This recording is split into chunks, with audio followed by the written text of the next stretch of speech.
The Boldly Now Show. Burning desire. Big ideas. Bold action.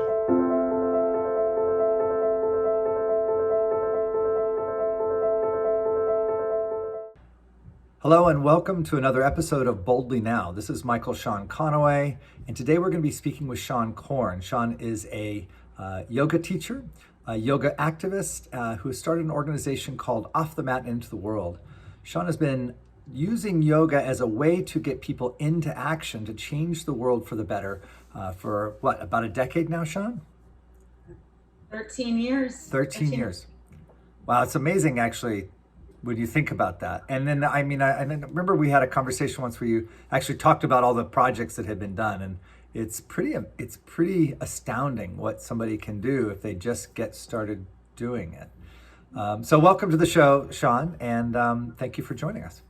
Thank you, Michael Sean. I'm always happy when I have an opportunity to connect with you like this. Yeah, great. Today I want to tackle a couple of things just because I think you have some very, very deep expertise. One is, if people out there are looking at the circumstances now and saying, wow, I'd like to make a difference, what are some of the ways that they can think about their own personal power in that? What are some of the things that I might look to that don't seem like they're not going to make an impact, or they don't seem like they're too big for me? So I want to talk about that a little bit, and we'll dive into that. And then I really want to spend some time around what does it take to go from having an idea you want to make a difference or make an impact to actually getting out there and doing something about it. How do we make that leap from thinking about it to doing something about it? So that's kind of the arc of our conversation, is what's in my head right now. Of course, we're likely to take divergent paths as they pop up, so I'm excited for that. But let's really start with, the experience people are having of the world out there and the desire for something different to happen, likely something more heart-centered or kind, and how, just how do I even consider that whole ball of stuff and see myself taking action on it? Sure. Well, I think it depends on where you're at. Like, there are people right now in the world who are just trying to survive and get through the day. And taking on big actions might not be appropriate at this time. They might just be concentrating on figuring out how to get their child to school or how to get their family fed. So I always want to be really mindful that we should really be realistic about what our capacity is. Everyone can do something. But for some people, it might be working on themselves, that they have this great interest in wanting to dismantle the systems that perpetuate oppression. But if they're not dismantling the systems within themselves that participate in that oppression, it might be a better idea to stop, learn, and listen, and take that information in, integrate it, and then be in service in a way that doesn't create more harm or colonization or oppression. And so for some people, it might mean that. Right now in the world, the one action that we can all do here in the United States that doesn't really take much more time, energy, or money is vote. That is a huge action that we can participate in this moment. That is our right and our privilege that can, and I hope will, make a difference. For some people, they might have the economic resources to be able to support organizations who are already doing extraordinary work, so that people don't feel like they have to reinvent the wheel. They should just look to see, what are you interested in? And is there someone else who's already doing this? And do I have skills that can support this organization? Or do I have resources that can help the organization to be more sustainable?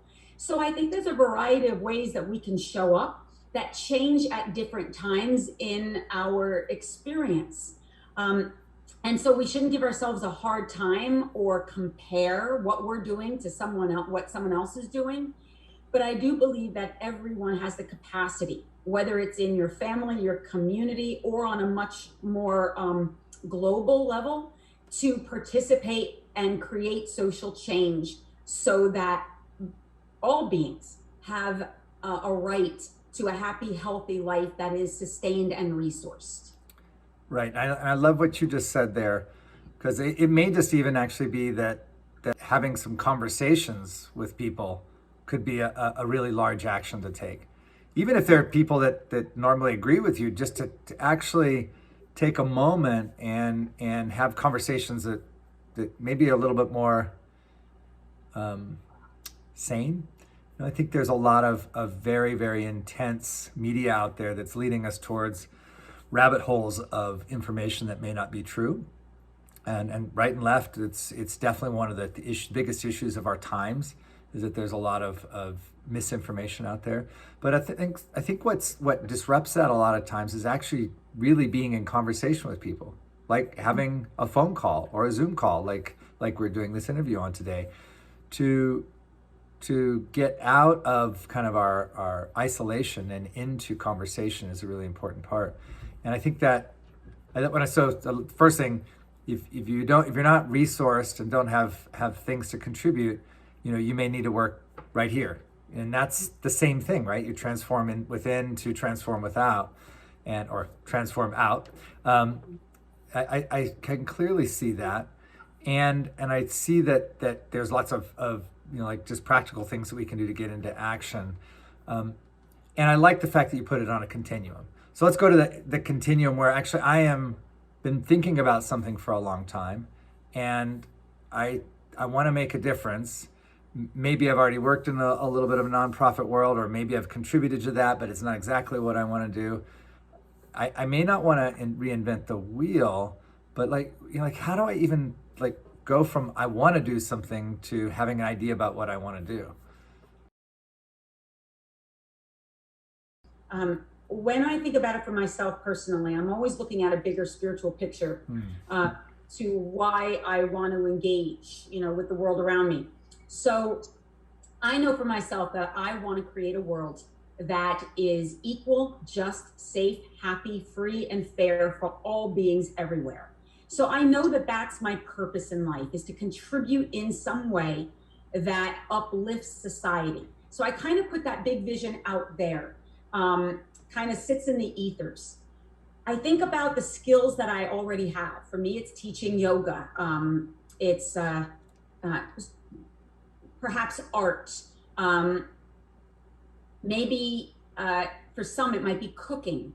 It might be knitting. They might have things that they love to do and want to share it with the world. And I think that that's really important. Like being in service doesn't have to be hard or awful or terrible.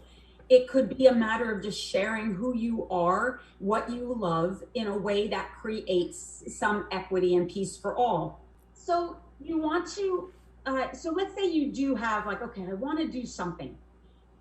You want to lean back and recognize what are your resources, who's in your community, and what do you need? So you might need money. So it's okay, that might be the first step. How do you fundraise? How do you raise awareness about this particular issue? You might recognize, though, that you have to fundraise, but you also have to feed your kids. So is what you're doing, is it sustainable enough? Is the vision too big for where you're at in your life? Maybe right now you might want to take it a little bit more slowly, do some research about what it is that you love, find out more of the details. And perhaps your work is just to make phone calls or stuff envelopes for other organizations. There's no way just to say, here's what you do. The way in which I approach it, though, is making sure that it's aligned with my values, and then I work backwards. I gain all the skills that I might need that will lead me towards that vision. Sometimes, like when I co-founded Off the Mat Into the World, if I had been more researched and more prepared, I probably never would have done it. If I would have known how difficult it is to run a nonprofit, I would have talked myself out of the experience. But instead, I took baby steps and first just created a little bit of a training. And that was something that was manageable. From the training, it became a project that was local, that was sustainable. From a local project, it became a national project. Then it moved into an international project. It didn't happen all at once, But with each baby step, it kept leading me into the bigger vision that I had. Yet at the time, I didn't even know what the bigger vision was. I just had to take all the baby steps that it was going to take, that was going to lead me in a direction with some organization. And along the way, figured out there were skills I needed. I needed computer skills. Perhaps I needed audiovisual skills. I needed skills in relationship to how to do a spreadsheet, how to budget, how to build a board. All of those things happened in time. So I always recommend start a little smaller if you're new to this and you don't have those resources. Always hold that bigger vision in your heart. Align yourself with community and with friends. Make sure that you are in communication about the project with other people so that you can get appropriate feedback. And don't be frustrated if you, quote, fail, because if all the failures, and I hate using that word, but all the missteps that I've made within my own service has matured me, has deepened my wisdom when it comes to the organizational part of building a nonprofit and being of service, that they were instrumental in my development, in my activism. So don't be afraid if that happens. Odds are those moments are going to lead to something else. But it really is going to depend on where someone's at. I mean, if someone has a lack of resources, it's going to change the way in which we approach our service. If someone has a lot of resources, I'm going to say, like, there might be other work that has to be done around power and privilege, around colonization, all sorts of other things that you might want to consider.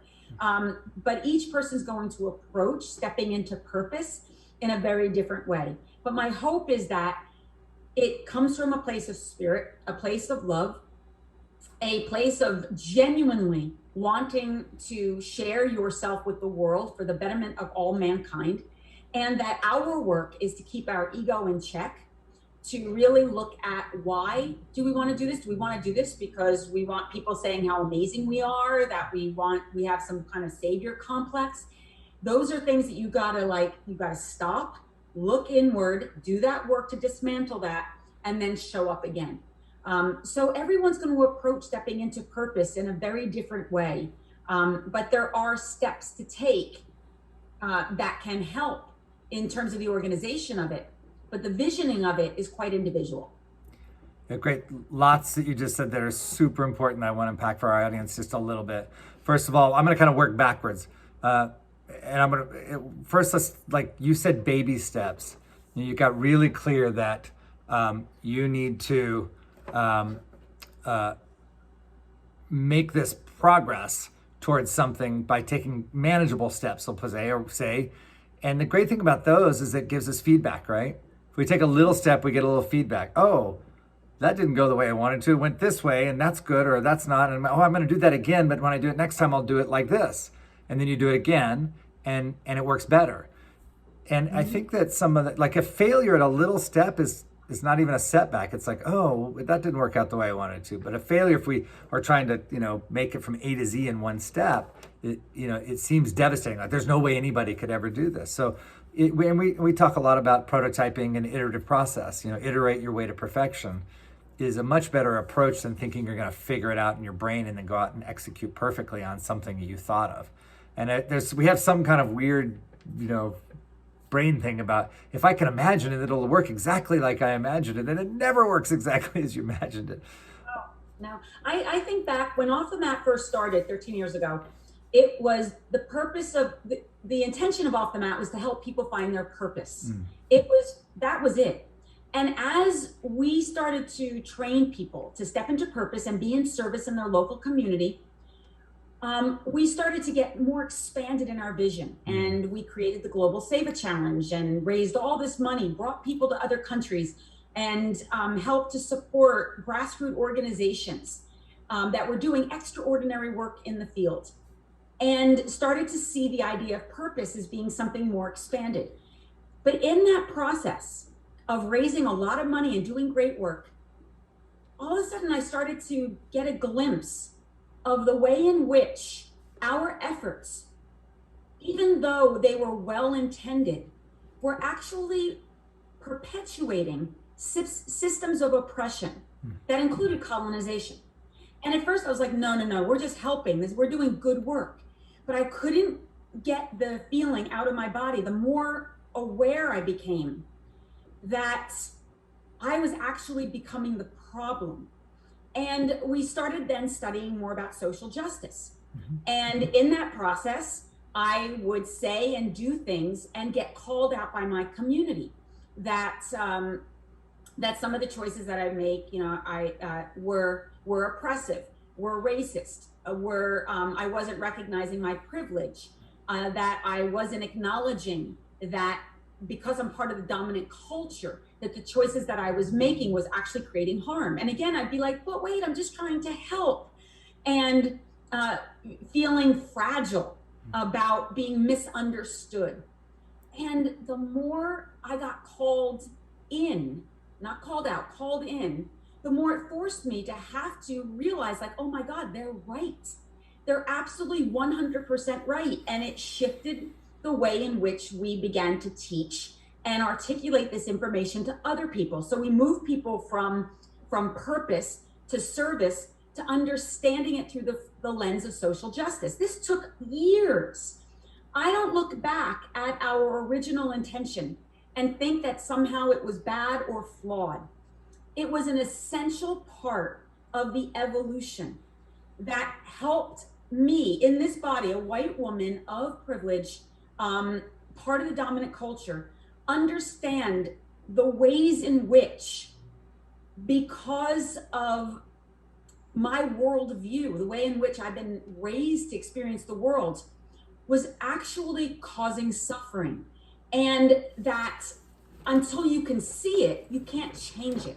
That's right. And so my purpose, the vision that I had 13 years ago, looks incredibly different now, 13 years later. And it's steeped with community, with support, with wisdom. And it's all because other people along the way called us out, called us in and up, and challenged us to expand our thinking and to take accountability for our own ignorance. And so if I would have quit, which I wanted to, believe me, in when I first started messing up and I would get called out, I would, because I just felt embarrassed or misunderstood, there was a huge part of me that wanted to say, I'm not doing this. This is uncomfortable. But that's just my privilege talking. My privilege says you don't have to do this. You can walk away because it's ultimately not going to affect my life. But then I'm part of the problem. I have to confront those belief systems within myself and those indoctrinations. This to me is the huge work of anyone who wants to get into service, who wants to, quote, help people, that we really have to recognize that in 2020, that we got to be willing to look different. We've got to be willing to be humble, to be humiliated at times, to unpack the limiting beliefs, our biases, our prejudices, our racism, sexism, homophobia, transphobia, ageism, etc., and all the belief systems that we've inherited based on our culture, our education, and our ancestry. Especially if you're someone who looks like me or you, white-bodied people who are part of the dominant culture.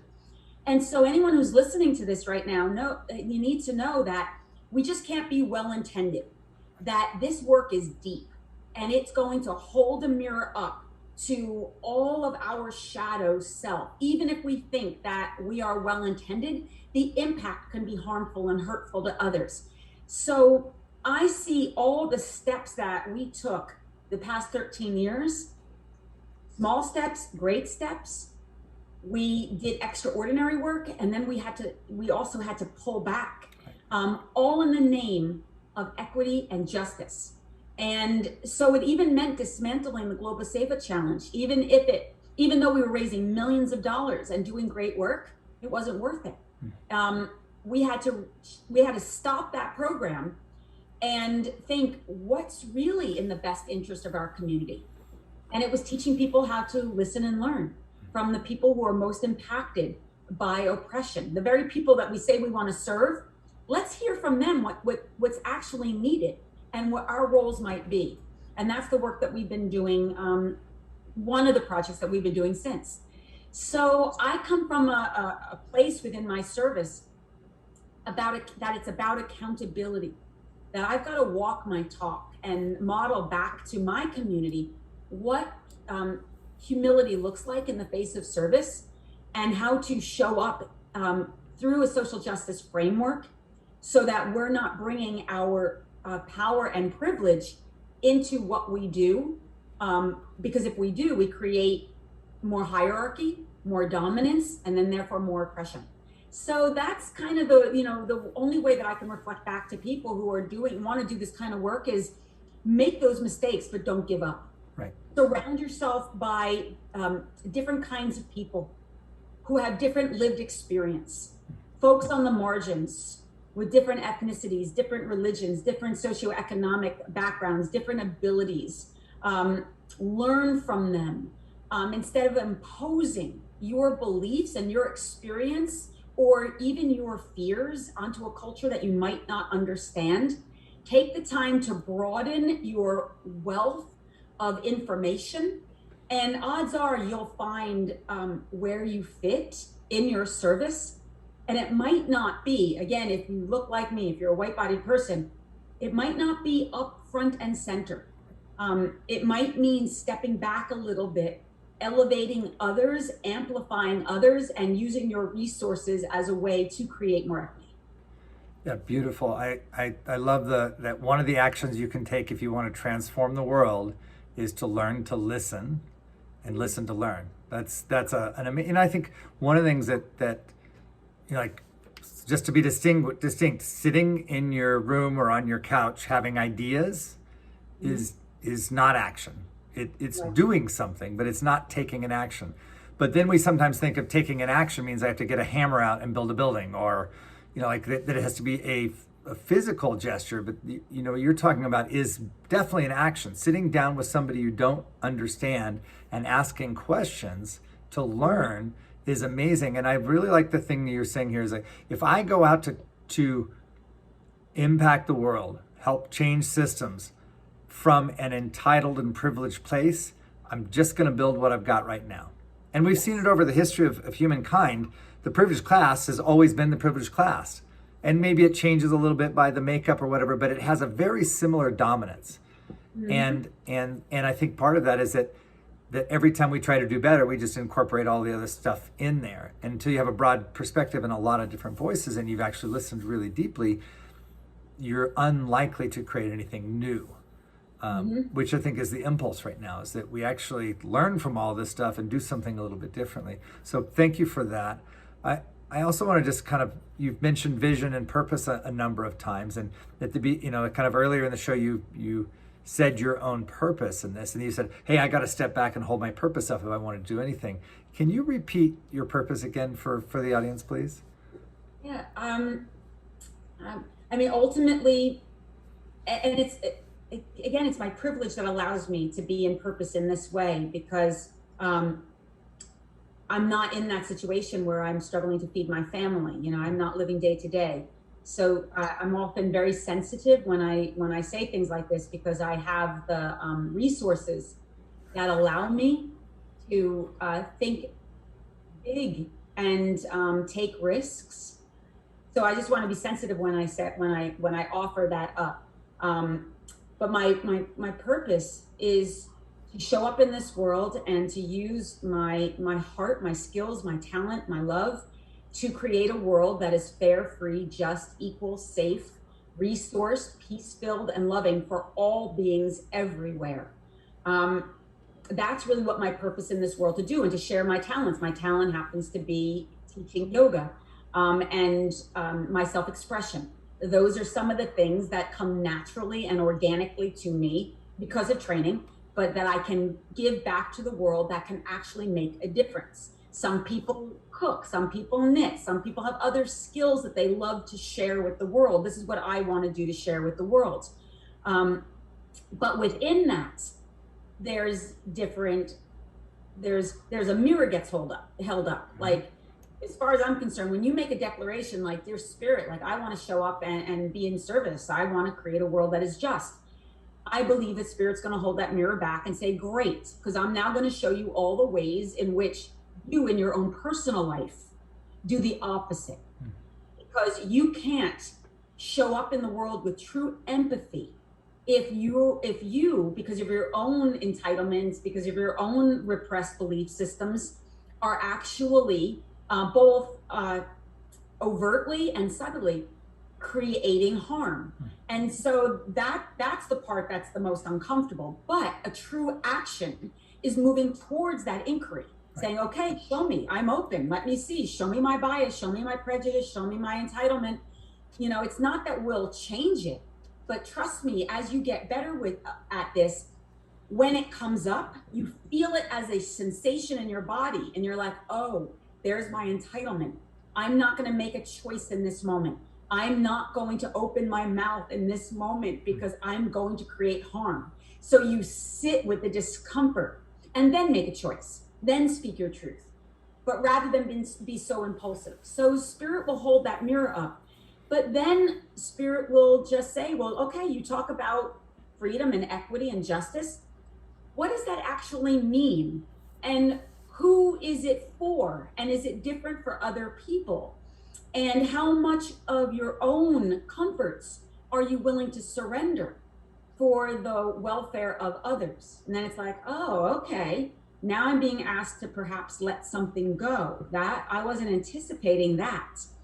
And so I think that for me, because I have a spiritual context behind my purpose, it's something that's changeable, malleable. It's not finite. Right. I can't really know what my full purpose is until I take my last exhale, because as I mature, that purpose is also going to continue to expand because my self-confidence evolves.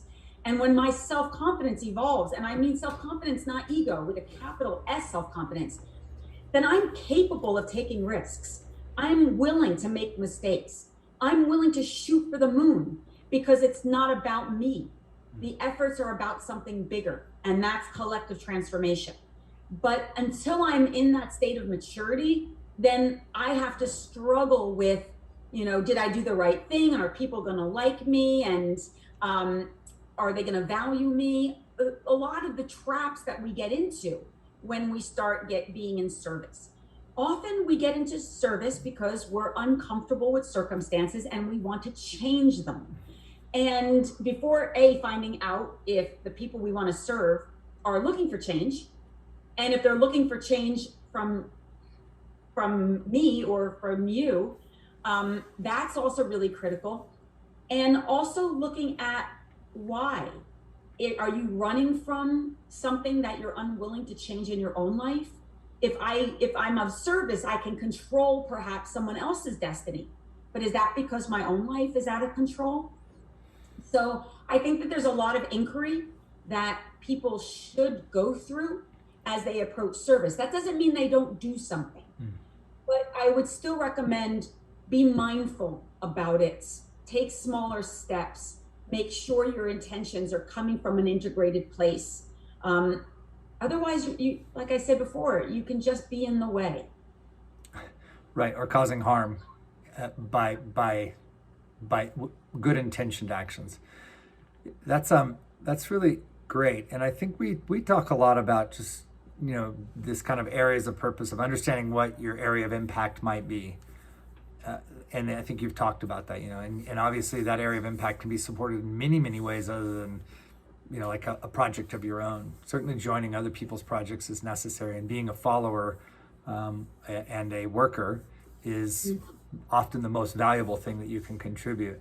If you do have deep inspiration in an area of impact, then the first thing you can do is share it and get into inquiry. It's like, is this inspiration actually, would it make a difference? And is it, and I've spoken to enough people of great diversity that would be impacted by that difference to know whether it's desirable, right? And we talked about futurism. The kind of future we're trying to build is a desirable future, not one in our own image, right? Not one in our own, like, this is my model of what would be great. It's like, no, we actually need collective desirability. Like, oh, that would be better. It would definitely be better if everybody had, justice. Like if the world was a just place. I think it would definitely be better if I didn't have just automatic keys to the kingdom because of the color of my skin or because of where I was born on the planet. Those two things right there, that's lifetimes of work. I mean, it's thousands of years of building the walls that we have now. It's not going to be over with in 18 months. Nope. And those are very noble causes. And maybe designing a technology that helps do something that doesn't look like service, but wow, would make voting unhackable, or maybe would make verification of information really quick and easy. I mean, there's all kinds of things that can make a really big contribution in those worlds. So I appreciate that. I also just want to say ditto on you make a vow of some kind of service and then you get shown it. When I was in my 20s, I took a bodhisattva vow, which is a vow of compassion and compassionate service for your life. And the next 24 months were just terrifying because I just got shown how little compassion I actually really did have, over and over again. And then still even to this day, I'm like, okay, am I serving myself or am I actually serving, the greater good? And obviously we need to take care of ourselves. It's not saying that taking care of yourself is serving. So I think that's a big piece of it, and it can scare people off. And I would say I would never trade the life I've had in. And I look back at that, crazy 26, 27-year-old who made that vow, and I'm just thankful. It was a hard road, but I'm very thankful that whatever that wisdom was came through. And I'm not saying that anybody has to take a vow to do that, but getting clear about your intentions and your purpose. And I love your purpose, and I'd frame it and put it on my wall if I could remember all the words, but maybe you can email it to me so I can be in service to that too, because it's such a beautiful articulation. The process, I think also you described of growing in your purpose and growing in your service is one that I think we can all hold up and say, wow, that's actually what's going on. It's not like a switch, like one day I'm working for the man and the next day I flip a switch and I'm a saint who's doing service. It's an evolutionary process, and we get to grow as much as we can stand to grow. Absolutely. I look back at who I was 13 years ago in my service, or even 30 years ago in my service, and I cringe at some of my choices and behaviors that felt so righteous at that time. But I have a feeling that in 20, 30 years from now, if I'm still alive, I'll look back at this moment and cringe at some of the choices that I've made. But I won't regret. I will recognize that this was part of the process of becoming whole. In the practice of yoga, we're taught that our liberation is bound and that I can't be free unless we're all free. That's right. With that knowing, it part of my practice has to be of service. It has to be about interdependency. It has to be about relationship.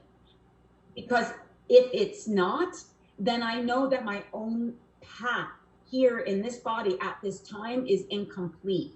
So whenever I hear the word selfless service, I've never related to that because my service has always been in conjunction with my own personal evolution. One can't be extracted from the other. And it's often what I want to help try to support people in understanding that our service, it has to be consistent. But it can be small, large, complex, effortless. For some people, their service is raising their kids. That is, I remember when I first started going overseas and doing all this work, and my experience from the outside looked very glamorous and it looked dramatic. It looked like I was saving the world. But my partner, who was a single parent to, he had 3 children, he couldn't get on a plane with me because he had to drive his kids to work. He couldn't go to all the countries that I was going to because he had to figure out how to get the kids to basketball and to whatever else they were doing. And so from the outside eye, I looked like I was in service to the world. When it was easier getting on an airplane and going off to another country than having to deal with the day-to-day. His service to making sure that his children were sustained, educated, grounded, loved, secure was essential. And once the kids grew, that allowed space and freedom for him to show up in the world in a different way. But prior to that, his only commitment had to be to his kids. But I don't look at his service as any less grand or consequential than my own. And I think that a lot of people go into that thinking, well, what I'm doing is so small. It's nothing.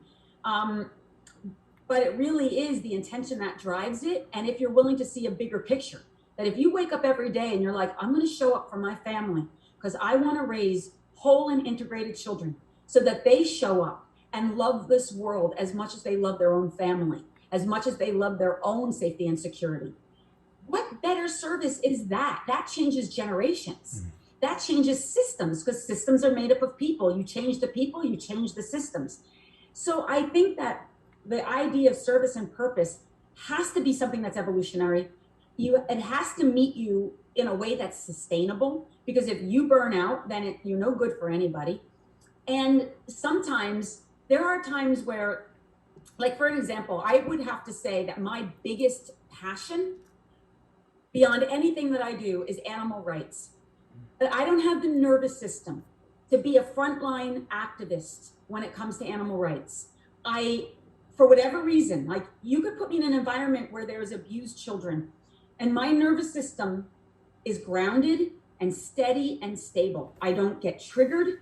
And if I do get triggered, I know how to integrate it and process it. And I can actually be useful, because emotionally, the attention doesn't orient towards me or my overwhelm. That's not the case when it comes to animals. You put me in a situation where I see an animal being abused and I lose it. I have no capacity for my center. I am incredibly emotional. And as a result, attention gets focused on taking care of me rather than taking care of the issue. So I know that I can't be a frontline activist, but what I can do is give money. What I can do is support other organizations and people who can do that work, whose nervous system orients to that, and step back and look at here's what is sustainable, here's what I can do, and I will do it, and not think it should look any differently. And so you have to really know yourself and where your capacities are at. But it doesn't mean I turn my back on animal rights. It just means I find another way to support others in their purpose and make it more sustainable for them. That's two things beautiful. Thank you for the demonstration of like how something you care so deeply about, you can't be on the front line of. And I think that's something that's not very distinct for people. And certainly the capacity for people to tune into their emotions to let them know is a really great guidepost.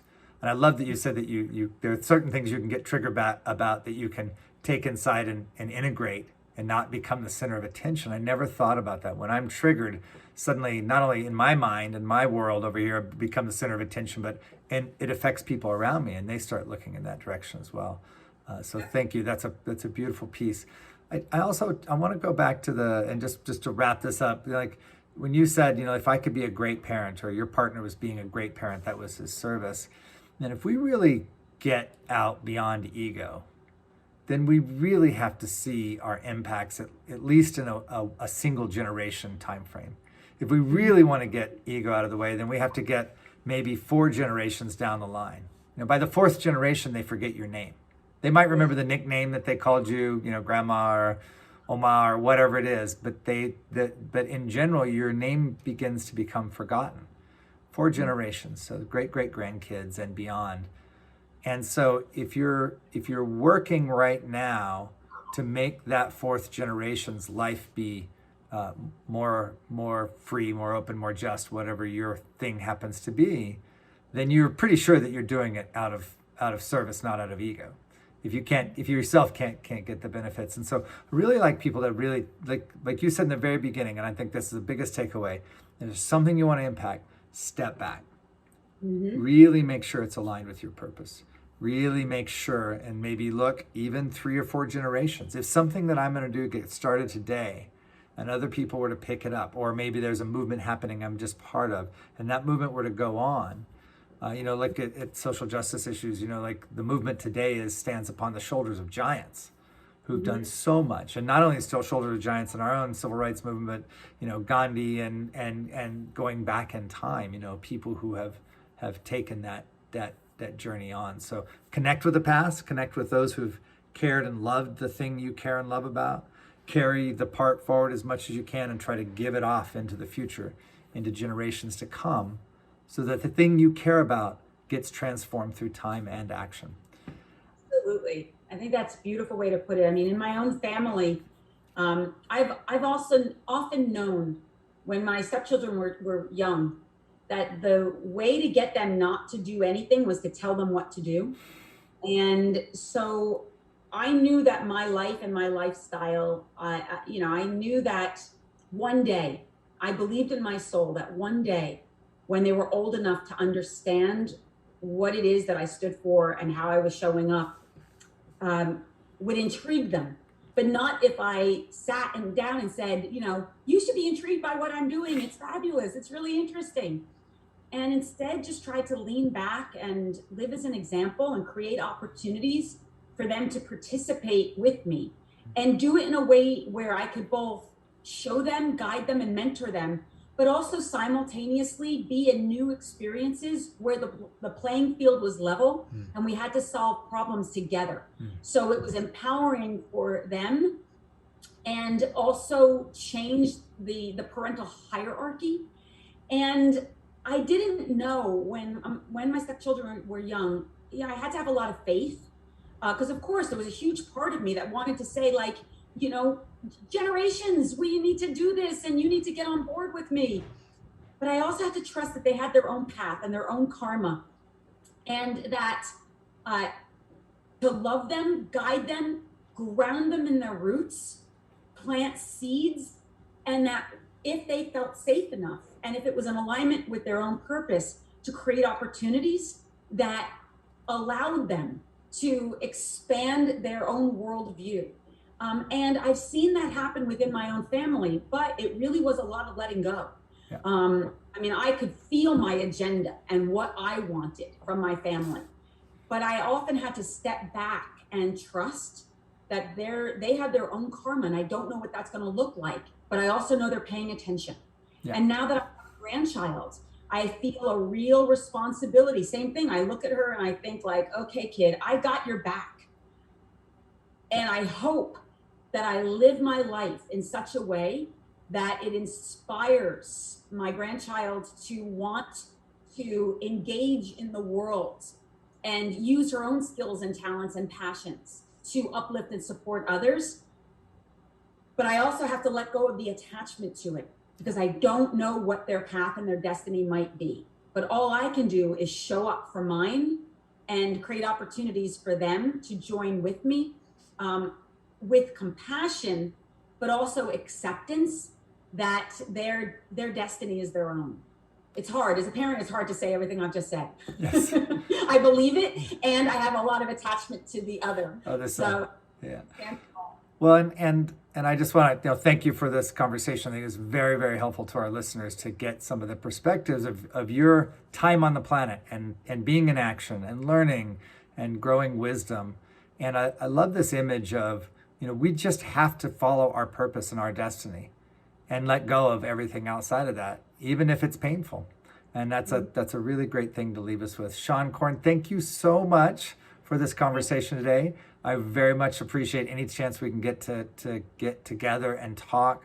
I feel like I learn a lot from you, but I also get that sense of brotherhood, sisterhood. We're walking this path together, and that makes my journey happier for a short period of time, if nothing else. And if in any way our conversations can uplift and impact the people who are listening, have them be able to follow their purpose much more, then so be it. Yes, thank you, Seane, for joining our show today. Thank you, Michael, Sean. Always. I look forward to every opportunity I have a chance to connect with you. I always love these conversations. So thank you. And to everyone who's listening, trust the path, trust your process, and your purpose will unfold very organically if you can show up in full faith. Great. So that's it for now. Goodbye, Boldly Now Show listeners. We'll see you soon again. The Boldly Now Show, igniting the world of burning desire, big ideas, and bold action. Boldly Now is an initiative of the Generative Futures Initiative, generating a thriving future for humanity. Learn more at generativefuturesinitiative.com.